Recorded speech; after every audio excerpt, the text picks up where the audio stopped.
All right, we are now recording. All right. Good evening, everyone. I'm going to call to order this meeting of the Town of Ocam Finance Committee at 7:05 p.m. In attendance, it's myself, Corey Packard, and Vin Piucci. and remotely we have, Steve Dollinger. Tom Seeley. and we also have the town resident, Sean Seeley, with us. Thank you, Sean. So this evening can be a fairly quick meeting if we want. Brad was going to join us, and it looks like he is not at the moment. And most of the things on the agenda, Claire has a ton of stuff that she wants to update us on. So at the moment, I have a draft agenda ready. We're looking to meet next Wednesday, same time as well, so Claire can run us through everything she has. So the primary purpose of tonight's meeting, we'll go through the agenda, but it is thanks to Sean for being here, so we'll address Sean's. And we also have a transfer from the reserve fund. So don't feel like we have to go through every item in great detail, as I think Claire has a lot she wants to talk about next week. So public comments, inquiries, and correspondence. I didn't see any in the box. Nothing. Vinny, have you heard anything? No. And Steve, have you heard anything? No, I have not.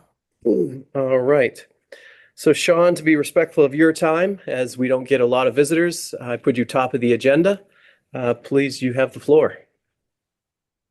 Yeah, so I made a lot of updates. I know I sent all of you a copy of the wetlands bylaws. I consolidated it. The original version was really long, but there was a section on enforcement. We're trying to establish fines for violations of the Wetlands Protection Act, so we can have an ability to enforce the Wetlands Protection Act, and I think that was the Board of Selectmen recommended getting approval from the Finance Committee on this, and I know you said that you had some concerns, so I just want to know what those are so that I can adjust the bylaw before I send it out to the public and try to get it voted on. Yeah. What stage are you at, Sean, with it? I believe we only saw one draft come through to FinCom. Yeah, I can send you the updated draft. I think I'll send you the updated draft. But I'm just about done with that. And sorry, my dog's trying to get in. At the next Conservation Commission meeting, we plan on having like an informational session about the bylaws to get some public input. So I'm just getting all of the input I can now from different boards and other people. So I'm just about done with the final draft, and I want to get your input so I can make any adjustments on the financial side. Okay. I can't speak for the members who aren't here, but we did discuss your draft about 2 meetings ago. Was it, Vinny? It was a while back, and you haven't sent us anything since that? And he is not. Okay. Nope. All right. No. So if you did want to go back to the recording, you could see every member's input on it at that time. But again, we were trying to be nice about it because we knew it was a draft. Okay. We had two different perspectives. From a finance committee perspective, we had concerns about the amounts of the fines, the enforcement of the fines, who's going to enforce those fines, because then the town incurs a cost with a town employee having to do that. And then as landowners and taxpayers in town, we had just a number of concerns. And I think that kind of the big picture that encompassed both FinCom and our standings as town residents was is this meant to be used and be helpful against the battery energy storage system? Or is this just something that's been pending and you've just been waiting to add this bylaw? It's probably not going to help with the battery energy storage system because it's going to take time. It's going to get approved. But my idea is that property, there are tons of violations of the Wetlands Protection Act on 358 Coldbrook Road right now. And the Conservation Commission just can't do anything about it. And the state has been very slow to act. So we're just thinking in the future, if something else like this were to happen, we would want to be able to address it as soon as possible, because we've been getting a lot of complaints from residents wanting that property to be cleaned up, and we just couldn't do anything about it. So it's kind of meant that the ability to fine is kind of meant for like really bad situations, like what's happening at 358 Coldbrook Road right now. It's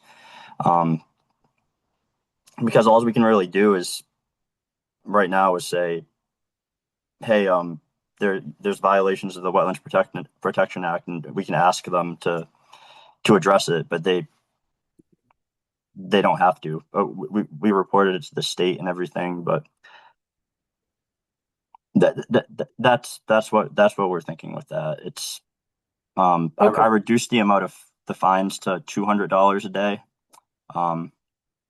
but we can even go down to less than that. It's not meant to be used against like just normal residents. It's meant to be used on like commercial or industrial properties if that ever becomes an issue, and we have that going on right now. I mean, obviously, if there are any serious violations of the Wetlands Protection Act, we would fine, but that's kind of like the last resort. Before that, we would just request restoration or just the wetlands to be the wetlands and their buffer zones to be cleaned. So the ability to fine, and the way that I wrote the final draft, the ability to fine is like a last resort. It's for continued offenses that haven't been addressed. And I'll send you a copy of that, and maybe that would be better, because I don't want to scare anyone and make them think that we're going to be inspecting their properties and fining people for minor offenses. Like we're going to work with people and just ask them to clean up the wetlands first. So Thank you for that. Yeah, we had the discussion, and we were concerned it was going to be used for the BESS, the battery energy storage system, and the town already has a bylaw that prohibits them.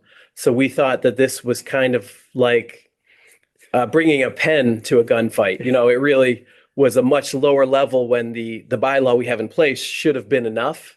And if the state chooses to overrule home rule, then I think Vinny's Yeah. very excited to talk about this. Well, So no, the jump in, Vinny. battery company is looking for comprehensive relief from basically all the town's bylaws, because there's a number of bylaws they're violating by doing that. So you throw another bylaw in there, it's just going to get kicked aside anyhow. yeah. So so I guess two follow-up questions for FinCom related would be, who would be responsible for deciding the fines? And then where does that revenue go? So the Conservation Commission would be responsible for issuing the fines, whoever's on the board at the time. And sorry, what was the second question? Where does that would count as town revenue? Where would that revenue go? Yeah, that's a detail that we would have to figure out. I think there may be a wetlands protection fund. I've heard Lucy mention that before. So we would have to discuss that further. We'll discuss that at our next meeting, where the money would actually go. I think the town has a wetlands protection fund. I know some towns have that, and I'll ask Lucy about that. She would know. Lucy probably would. I haven't come across it Yeah. in the paperwork that we get from the accountants. Steve, do you have any knowledge of that? No, I do not. Yeah. Okay, maybe we could establish one also.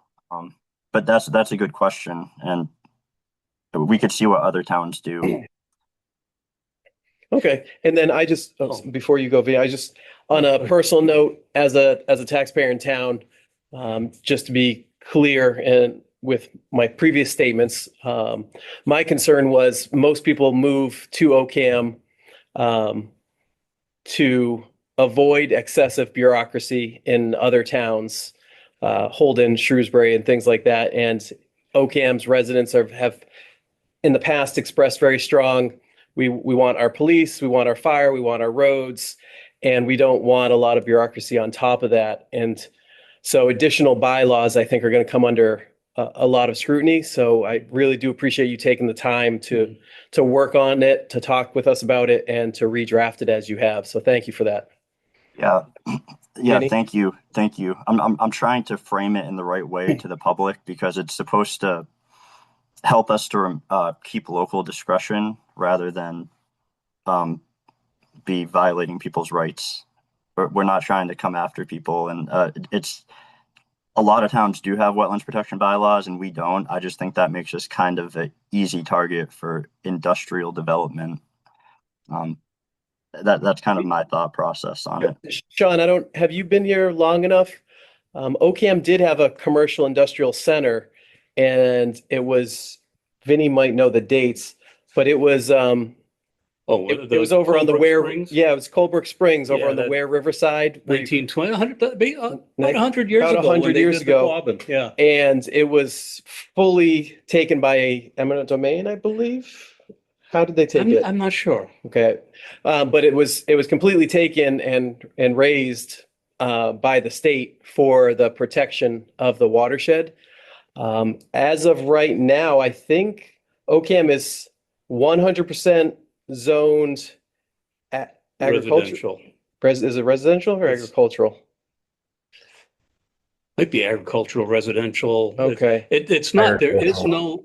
there's no Agricultural. industrial zoning here. In fact, there's a bylaw that's adamantly,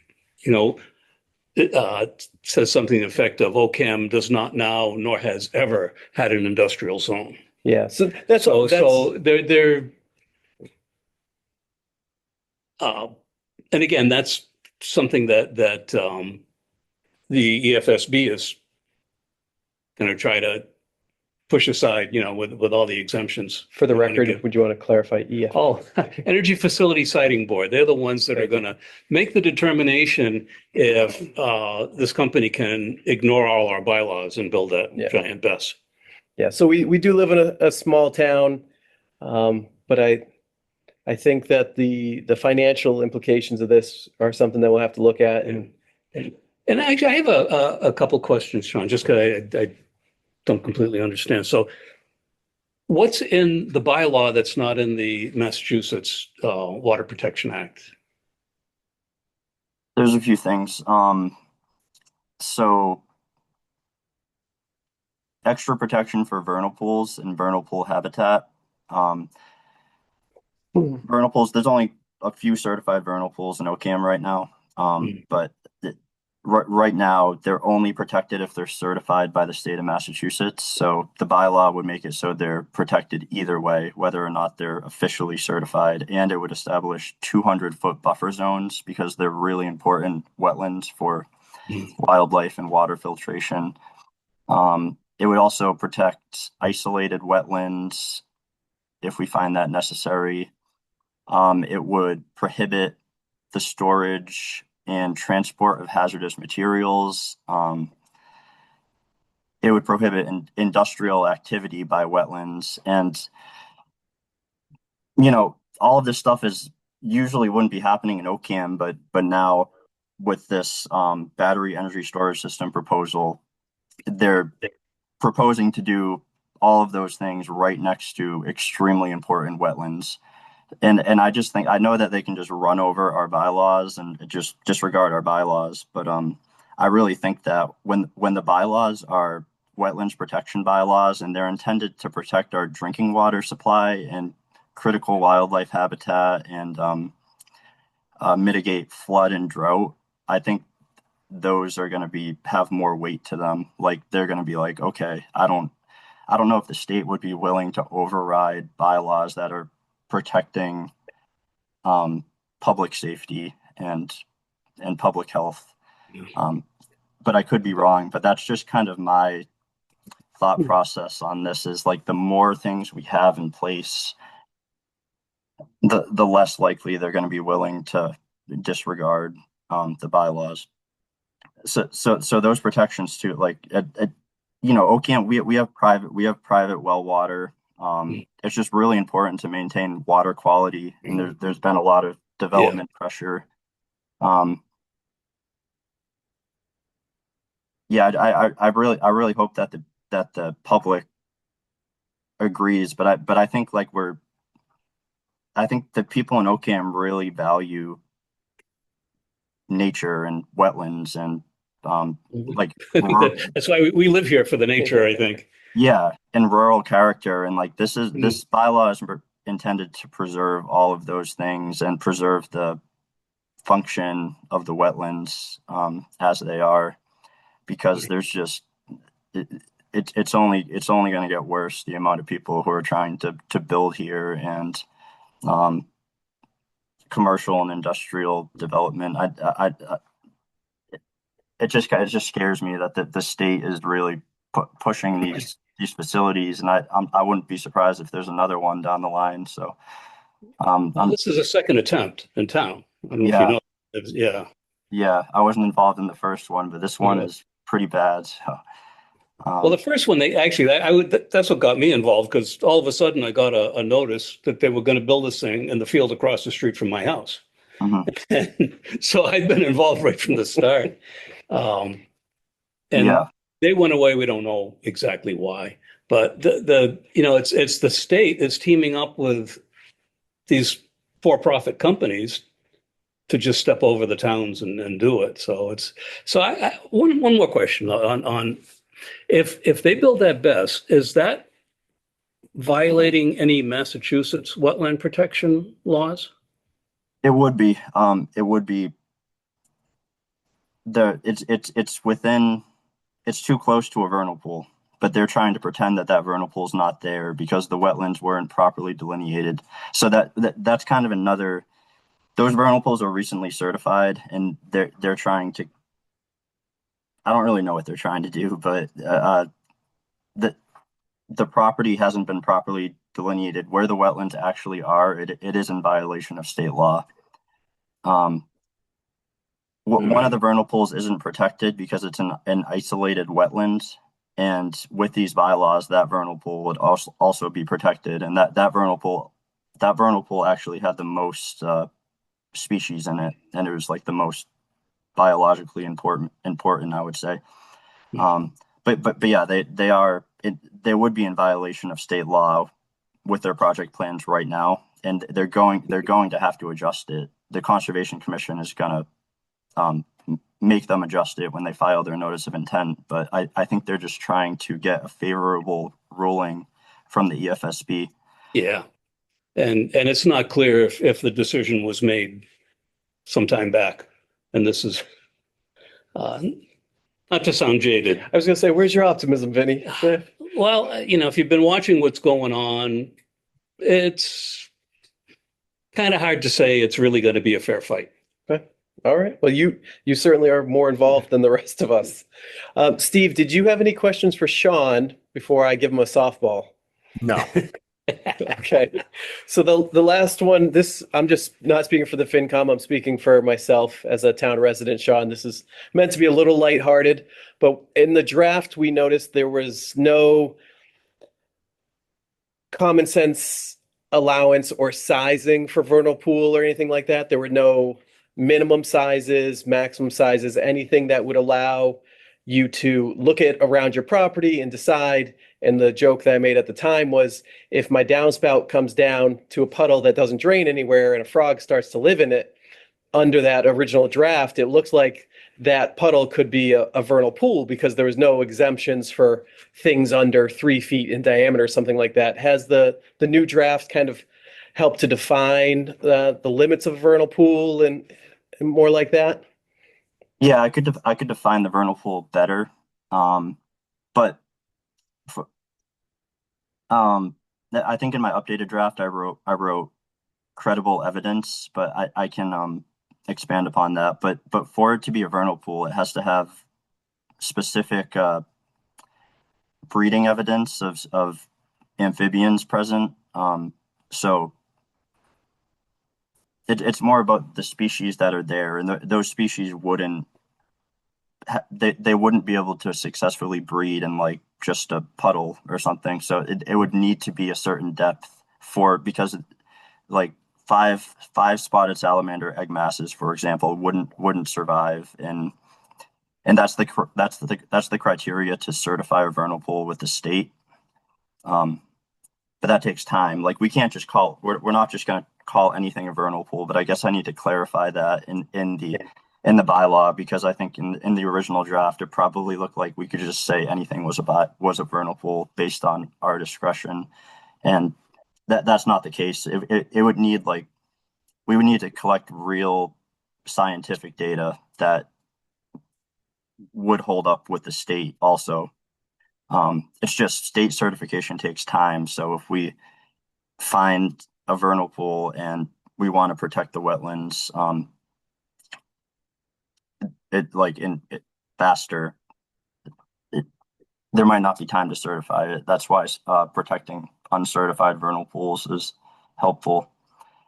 But yeah, that's a good point. I'll definitely add that to make sure they're clearly defined in the definition section. Yeah, I was just thinking as we codify things into bylaws and then 10, 20, 30 years goes by and none of us are here anymore, we get into that situation where if it's not very clear in the bylaw, the interpretations become very open to interpretation. So I did mean that in a light way, so I do appreciate you taking it that way. But any clarity around those definitions, I think, would be excellent. Yeah, and I mean, will the average resident of the town be able to walk out in their backyard and know if something's a vernal pool or not? And how is there a way to define it? Yeah, that most people probably wouldn't even recognize a vernal pool if they saw it. They would probably think, because they only have water in them for 2 or 3 months out of the year. So, and then they're dry the rest of the season, and that's part of the reason they're so important to these species. They're seasonal wetlands. So I certainly didn't recognize them before I learned about them in school. So I don't know if this is helpful to you, Sean, or not. The quick story, since Vinny seems to like these stories. When I was working in New Jersey, that New Jersey had passed some developer laws, and the developers were required to put in detention and retention basins. And in doing so, they accidentally created wetlands. And all of a sudden, they didn't have the bylaws, and the laws were not set up properly. And so all of a sudden, the developer had built 20 houses and this detention or retention ponds. And all of a sudden he found that he fell under the laws for having a wetlands now, like right by his main gates into this nice New Jersey mega mansion development that he had built. And it took, I was told it took another 5 or 10 years for them to sort out and clean up the laws. So they explained that the detention retention basins were not, even they were artificial, but they still were falling under the wetlands laws, and they had to then carve out an exemption for them. So I just want to make sure we avoid any confusion like that. absolutely, yeah, I'm going to try to be as clear as possible. That's good advice. This is the first time I've ever attempted to write a bylaw, so I'm learning as I go. So, but town council is also going to look at it before we pass it. This is the draft for town council. So If it's helpful to you, you can read through the town bylaws on the town website, and you'll see some of them were written long ago, very simply, and there's a lot of room for interpretation, and others are a lot more well worded and very clear.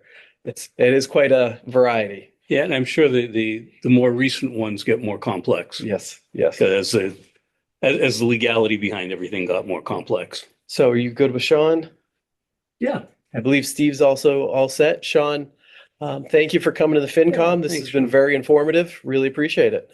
yeah, thanks for Yeah. having me. I'm going to try to make it I'm going to work on it a little bit longer, then I'll send the updated draft and to you guys just to see. And but yeah, thank you so much for the input. That was very helpful. And you're welcome to stay on the meeting. I promise it will get more boring.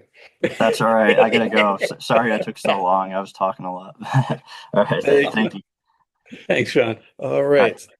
So that takes care of that. The next item on the agenda was the reserve budget item. So I didn't see a printout in the mailbox, but luckily I printed one out just in case. Vinny, did you happen to see Maribel had emailed this over to us about 3 weeks ago? Yeah, I don't remember what exactly it was. So I'll read it in full for the record when we vote on it, when I make a motion. But basically, the request is for $527.90 from our reserve fund, and it's a shortfall for the dispatch assessment.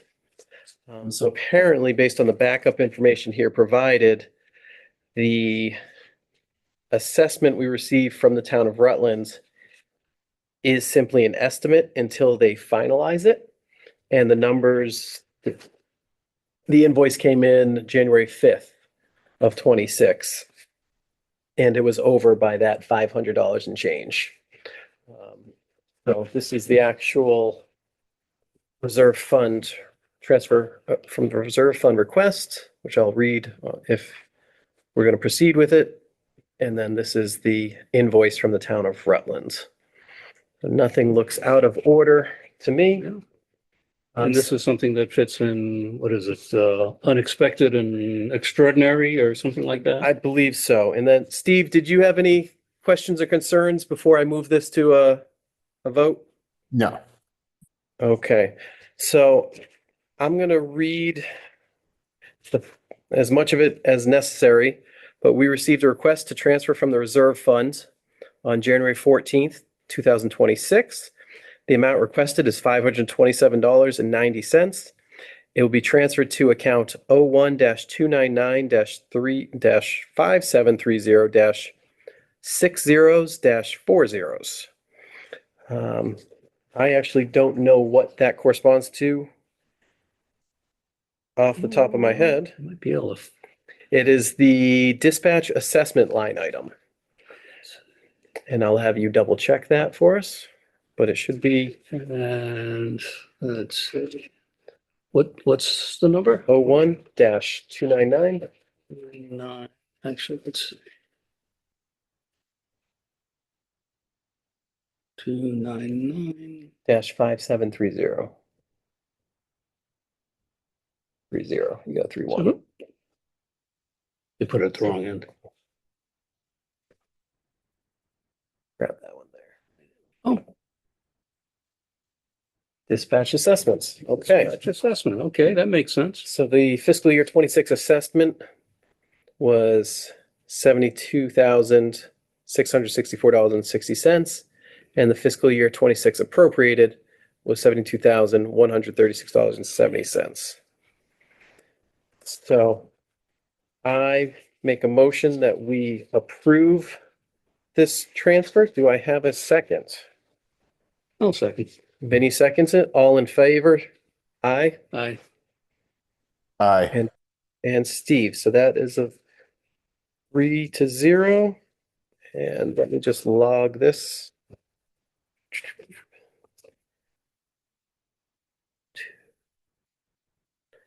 Six.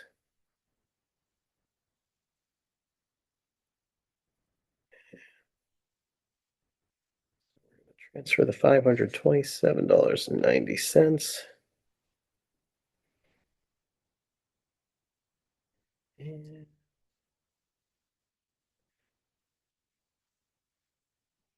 So I'll give that original to Maribel. That takes care of the reserve budget.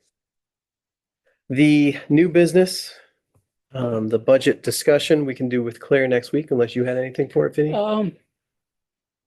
No, this is for the proposed budget. Yeah. Other than, I don't know where the extra couple $100,000 came from.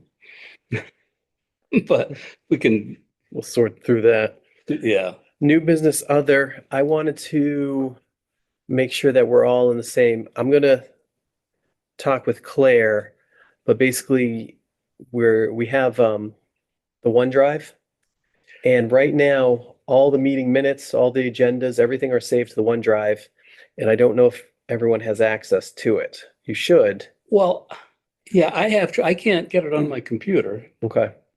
For some reason, it won't accept my credentials logging in, but on my phone, I can get it. Okay. So I don't know what Why the that deal is with that. Or you Yeah. might need to sign out, open it in a private browser. And usually Well, that fixes it. Yeah, okay. So try in a private browser, see if that helps. Thank you, Steve. The reason I say that is because I think I'd like to have us start coordinating more through OneDrive. Because I went back and I checked and I brought with me the prior meeting minutes that we need to approve, and they're all in OneDrive. And I checked my old meeting minutes saying I would email them out, and I was like, why am I going to email them out to everybody if they're already living there? No, that's a good idea. So we'll talk about OneDrive when we get everybody in the room. Again, fiscal year 26 year-to-date spending. Did you look at the last numbers that just came over? I actually, I opened it up, but I didn't actually get a chance to look. Did you have any concerns? I know Claire's been going through it with a fine-tooth comb, so I'm not too worried. I didn't see anything that jumped out at me. Steve, did you have any concerns about year-to-date spending? No. Okay. Yeah, just looking down the list, there's no numbers in there that look out of place. Okay. So what I'd like to do to clean up some old items we had is these are our meeting minutes that I don't have a record of us approving. Going back to August 12th, 2025, September 10th, 2025, October 9th, 2025, November 20th, 2025, when no meeting was held, but was planned, and December 10th, 2025. All of these currently live in the OneDrive, and we can amend them at any time. I'd like to make a motion that we approve these minutes as written, and if anybody has any tweaks or corrections or changes, that we make them at a later time, just so we're caught up to date. Do I have a second? Yeah. So, okay, I have a second. All in favor of approving the previous meeting minutes as written and currently existing in the OneDrive, both in the document form and PDF? Aye. Aye. All right, previous meeting minutes approved. Yeah, good to be up to date. Okay. And that leaves us with the next meeting. So I do apologize. We had 4 out of 5 for tonight, and the one who couldn't be here had the most to tell us. So I did work another meeting in around Claire's schedule. So we are going to try to meet next Wednesday, same time. That would be February 18th. Yeah, I'm good. I've got it on my schedule already. Okay. And Steve, are you available to join us? I know it's Yes. back I'll to be- I should be able to come in at that point, yeah. Okay. So what That'd be day? excellent. Same day, just a week from today. All right, so That'll just to Claire, I have the draft agenda in the OneDrive, so I'll show it to Vinny. But basically, Claire just has a bunch of things she wants to update us on. And the only other old business kind of I had was Steve, there was an email from Maribel asking about the Pathfinder meeting. I know you've attended in the past. Did you have any interest in attending this next one? do you know when that is? Let me check real quick. I didn't see that email yet. I apologize. That's okay. She had emailed us asking if anyone was able to attend it. Do you have that in front of you, Vinny? I'm looking. She sent it on Tuesday, Steve, Tuesday. at 2 p.m. Yeah, I'm looking at the Pathfinder website. 1 second. Okay, from Maribel?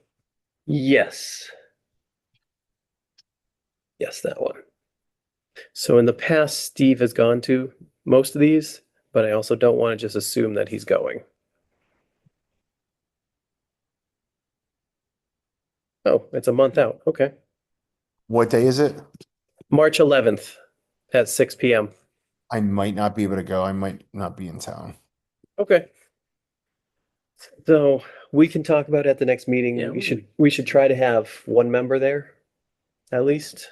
So, all right. That is all I had. I'm going to go around the room. Vinny, did you have anything for the FinCom tonight? I do not. And Steve, did you have anything for FinCom tonight? No. All right. Then I would like to make a motion that we call this meeting to an end. Do I have a second? Well, second it. And all in favor? I. Aye. This meeting of the Town of Oakham's FinCom is officially ended at 7:41 p.m. Thank you all for attending.